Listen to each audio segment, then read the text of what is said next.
¿Podrías vivir con solo 20 litros de agua al día? Te invitamos al reto Una Cubeta al Día. Mira, 20 litros es lo que cabe en esta cubeta. ¿Pero cómo? ¿Solo una cubeta para todo el día? Sí, para tomar agua, cocinar, lavarte manos, bañarte, regar las plantas. Y para jalarle al baño, que se usan 6 litros en cada descarga. ¿Y por qué solo 20 litros?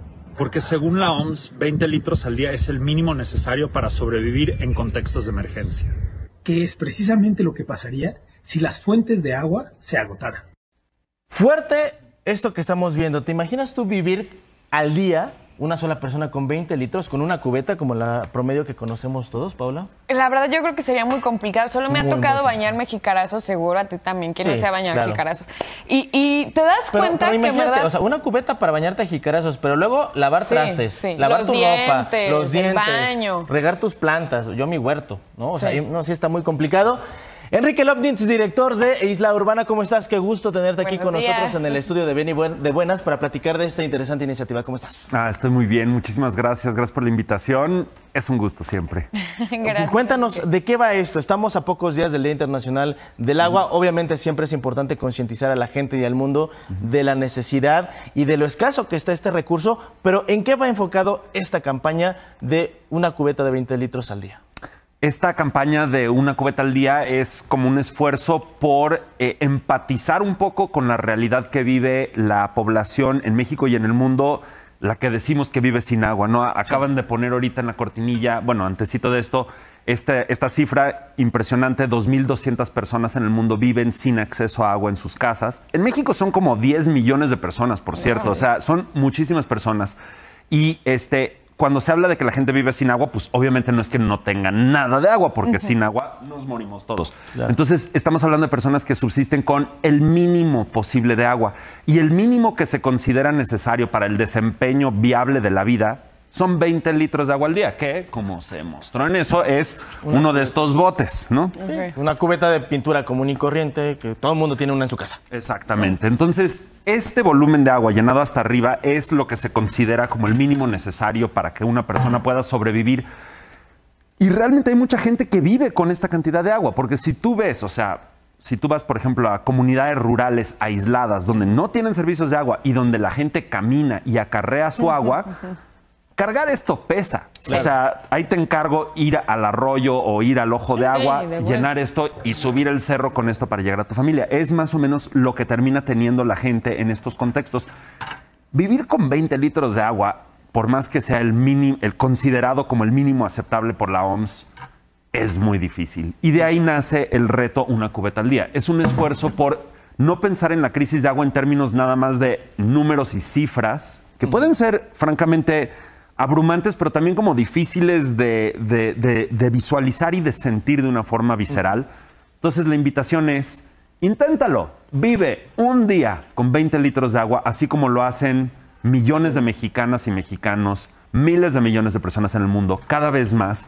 Entonces el reto consiste en lo siguiente: empiezas tu día con una cubeta de agua y durante todo el transcurso del día, esta va a ser toda y la única agua que vas a consumir. Y el chiste es documentar y compartir a través de historias de Instagram o como te acomode en redes sociales tu experiencia para que podamos como tener una reflexión colectiva sobre lo que significa realmente vivir con este mínimo indispensable de agua.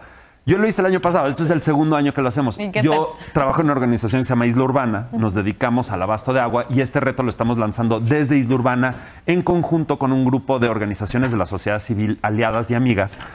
Lo hicimos el año pasado y fue, la verdad, o sea, no lo quiero llamar divertido porque en realidad no fue divertido, pero sí fue esclarecedor, ¿no? Claro. Porque además nuestra vida urbana, especialmente quienes viven en la ciudad, no está construida para sobrevivir así. Una descarga del excusado son 6 litros de agua. No, muchísimo. Entonces, si tú vas a vivir con esta cubeta, tienes que empezar a calcular todo. Tengo esto para bañarme, esto para el excusado. Mejor no le bajo el excusado. O sea, estás haciendo... Se acumulen dos al cabo.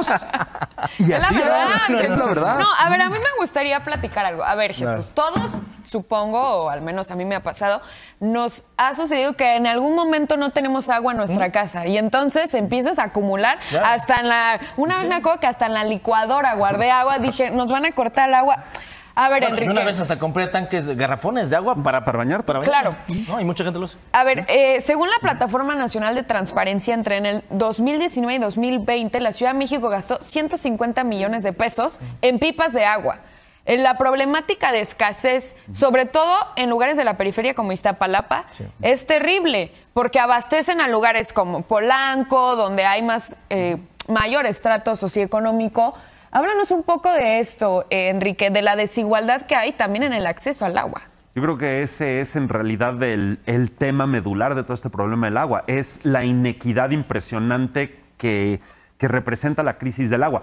Hablamos de que hay una crisis de agua, y la hay en México y en el mundo, pero esta crisis no nos pega parejo a la gente. O sea, hay una parte de la población que subsiste con este mínimo, estos 20 litros, cuando habemos otras que subsistimos con cantidades mucho más cercanas a lo razonable. Hablemos de 100, 150 litros al día.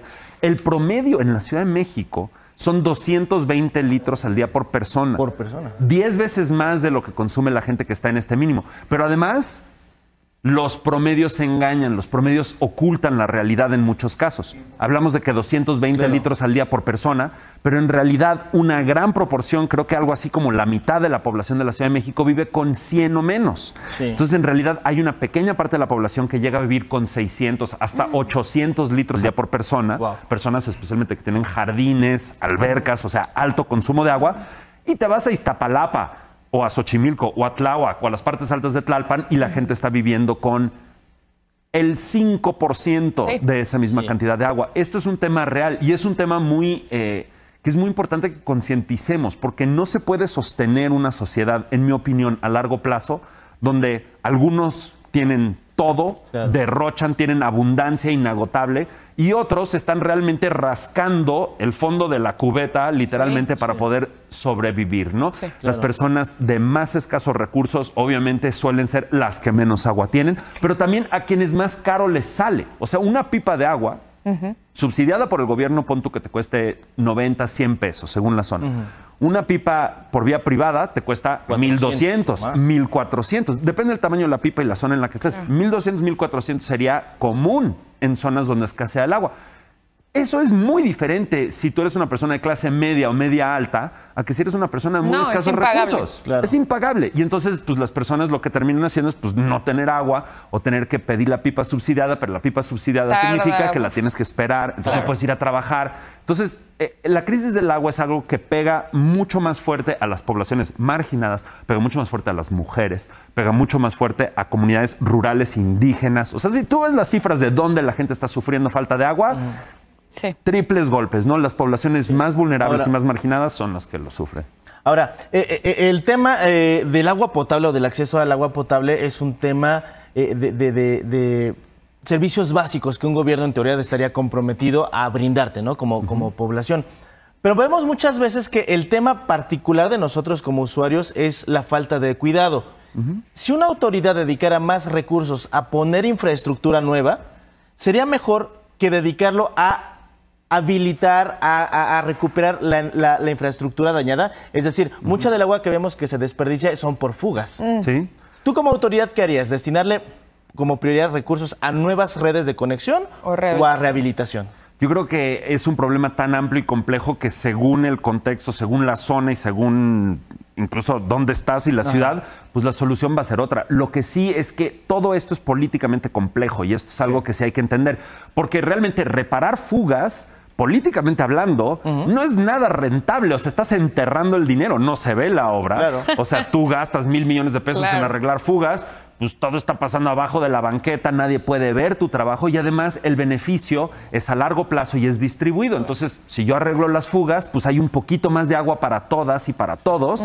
Es muchísima agua la que se ahorró colectivamente, pero ninguna persona por sí sola dice, oh, aumentó muchísimo mi abasto de agua porque está repartido. Entonces, no lo ves. El beneficio es repartido. Esto es una receta para que los políticos digan, no, mejor me gasto el dinero en cualquier otra cosa que se iban a ver. En las campañas vemos a los que van allá por Iztapalapa y siempre prometen agua, siempre prometen conexión. En el discurso sí es rentable, a lo mejor en la práctica no. Claro, es porque, o sea, digamos, aquí hay balanceas las cosas. Por un lado, no es rentable enterrar el dinero para arreglar fugas. Por el otro lado, definitivamente no es políticamente rentable tener a millones de personas sin agua. Claro. Entonces, los políticos siempre tienen que estar como tratando de ir manejando esta situación compleja. Lo que sí hay que recalcar es que yo creo que hay mucha culpa por parte del gobierno y los gobiernos históricamente en el problema del agua en México y en el mundo, pero no solamente recae ahí. O sea, es un problema genuinamente complejo y puede haber en muchos casos toda la buena fe, inteligencia, incluso recursos, y que de todas maneras sea muy difícil de abordar. Entonces, esto sí es un problema complejo, hay que reconocer eso. Pero adentro de eso, que sea complejo no es una excusa para que no hagamos nada, ¿no? Totalmente. Y de hecho, hay un papel para todas y para todos, ¿no? O sea, hay mucho del problema del agua que no podemos resolver tú o yo como individuos desde nuestra casa. Son problemas de sociedad y de cómo nos organizamos. Pero hay mucho que sí puedes atender o que sí puedes por lo menos tocar tú en tu casa. O sea, si estás derrochando agua, definitivamente estás siendo parte del problema. Totalmente. Y si tú estás ahorrando y siendo consciente con tu consumo de agua, te estás colocando de lado un poco más de la solución. Y a medida de que cada quien vaya pasándose de ser parte de un problema a ser parte de una solución, sí suma eso, sí es real eso. O sea, un esfuerzo individual se diluye, pero si se suma, Claro. entonces, digamos, En el es lo que colectivo. cambia y lo que mueve el mundo. Eso es un poco la invitación del reto de un día, una cubeta al Pues día. ya está, ya la Aquí está. Vengan por sus cubetas aquí a Televisa Chapultepec. Oye, ¿y te Pruébelo, pruébelo. ¿y te Y parece documentenlo. si conforme se acerque ya el 22 te volvemos a invitar y platicamos y vemos ejemplos de lo que la gente sube a sus redes sobre cómo le fue? Y nosotros, Pero por Jesús, supuesto. ejemplos propios. cerrado. Enrique, Sí. muchas gracias por la desmañanada. No, feliz de la vida. Muchas gracias a ustedes. Y pues aquí les invito, búsquenos como Isla Urbana en redes sociales. Ahí están las instrucciones de una cubeta al día. Háganlo, de verdad. Te digo, no lo voy a llamar divertido, es esclarecedor. Interesante. Ajá, exacto. Lo haremos, ¿no? Muy bien, así es, Jesús. Y como ya bien decía Enrique, es muy importante hacer esfuerzos en lo individual, pero que al final del día representan la colectividad. Oigan, si no les sale el agua caliente, pónganse una cubetita, luego le bajan al baño, lávense los dientes con un vasito. Es decir, hay que hacer conciencia, porque estamos viviendo en un planeta que es de todos y para todos por igual.